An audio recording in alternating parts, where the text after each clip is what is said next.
হে everyone, সবাই কেমন আছেন? আশা করি সবাই ভালো আছেন। আজকের ভিডিওটা হচ্ছে আমি রাজবাড়ী কোচিংয়ে যাব। কোচিংয়ে যাওয়ার জন্য রেডি হচ্ছি। তারপরে কি কি করব সবকিছু এই ভিডিওর মাধ্যমে দেখতে পারবেন। আপনারা শেষ পর্যন্ত দেখেন, আশা করি ভিডিওটা অনেক ভালো হয়েছে। প্রথমে আমি শার্টটা পরে মাথাটা এস্ট্রেয়া, তারপরে দেখতেছিলাম শার্ট ঠিক আছে নাকি। তারপরে দেখি হাতের কলার ভাঙা হয় নাই। তারপরে দুই হাতের কলার ভেঙে নিলাম সুন্দর করে। তারপরে আমার ড্রেস আপ পরা শেষ। এখন আমি বই খাতা গোছাবো। আমি প্রথমে আমার ব্যাগের থেকে রুটিনটা বের করে দেখলাম কি কি বই আজকে আছে।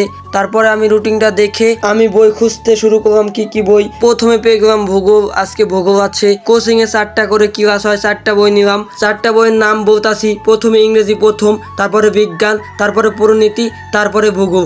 আমি বইগুলো ব্যাগের ভিতর ভরে ব্যাগটা সুন্দর করে গুছিয়ে নিলাম। তারপরে আমি ব্যাগটা কাঁধে নিয়ে সুন্দর করে দেখলাম। তারপরে মানি ব্যাগে দেখলাম গাড়ি ভাড়ার টাকা আছে নাকি, সুন্দর করে ভালো করে চেক করে দেখা তারপরে আমি চলে আসলাম জুতা নিতে। আমার জুতা সবসময় আলনাতে রাখি। তারপরে আমি সুন্দর করে জুতাটা পরে নিলাম। পরে বাসার থেকে বের হয়ে আসলাম। দুঃখের বিষয় একটাই, আমার ফোনে চার্জ নাই, তার জন্য ফুল ভিডিও দিতে পারলাম না। ফুল ভিডিও দিব, আপনারা সবাই অপেক্ষায় থাকবেন। আর আজকের এই ভিডিওটা কেমন হয়েছে সবাই অবশ্যই কমেন্টে বলবেন। আর ফুল ভিডিও দেখতে চাইলে আমার পেজে চোখ রাখুন। আল্লাহ হাফেজ।